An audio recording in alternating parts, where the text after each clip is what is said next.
বাবার মৃত্যু জীবনের সবচেয়ে বড় আঘাত।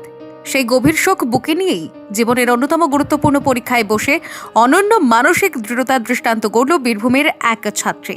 বীরভূম জেলার ইলামবাজার ব্লকের বাতিকার পঞ্চায়েতের ইক্ষুসারা গ্রামের বাতিকার আভেদানন্দ বিদ্যাপীঠের উচ্চ মাধ্যমিক পরীক্ষার্থী আজিজা খাতুনের বাবা শেখ আজাদ শুক্রবার ভোর আনুমানিক 5টা নাগাদ চিকিৎসাধীন অবস্থায় বর্ধমান মেডিকেল কলেজ হাসপাতালে শেষ নিঃশ্বাস ত্যাগ করেন। দুর্ভাগ্যজনকভাবে সেই দিনই ছিল আজিজার উচ্চ মাধ্যমিক পরীক্ষার দ্বিতীয় দিন।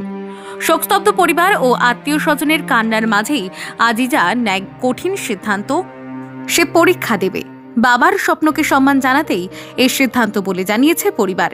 কাকা শেখ মোজাম্মেল হককে সঙ্গে নিয়ে নির্ধারিত সময়ে পরীক্ষা কেন্দ্রে পৌঁছায় আজিজা। গভীর মানসিক যন্ত্রণা সত্ত্বেও সে সম্পূর্ণ পরীক্ষা দেয়, যা অনেকের কাছেই অসম্ভব বলে মনে হয়। পরিবার সূত্রে জানা গেছে, মেয়ের পড়াশোনা চালিয়ে যাওয়া ও ভবিষ্যতে প্রতিষ্ঠিত হওয়াই ছিল বাবার বড় স্বপ্ন। সেই স্বপ্নকে সামনে রেখেই সমস্ত কষ্টকে পেছনে ফেলে দায়িত্ব থেকে সরে দাঁড়ায়নি আজিজা। এই ঘটনায় গোটা এলাকায় নেমে এসেছে শোকের ছায়া। পাশাপাশি আজিজার মানসিক দৃঢ়তা, সাহস ও শিক্ষার প্রতি নিষ্ঠাকে কুর্নিশ জানিয়েছেন স্থানীয় বাসিন্দারা।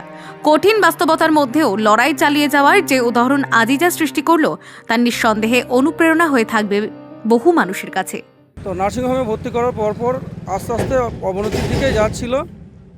তো ঠিক আজ সকাল 5টা নাগাদ শেষ নিঃশ্বাস ত্যাগ করেছেন। এবং সবথেকে মর্মাহত ব্যাপার হচ্ছে, আজই ওনার আমার ভাইয়ের মেয়ের আজ উচ্চ মাধ্যমিক পরীক্ষা।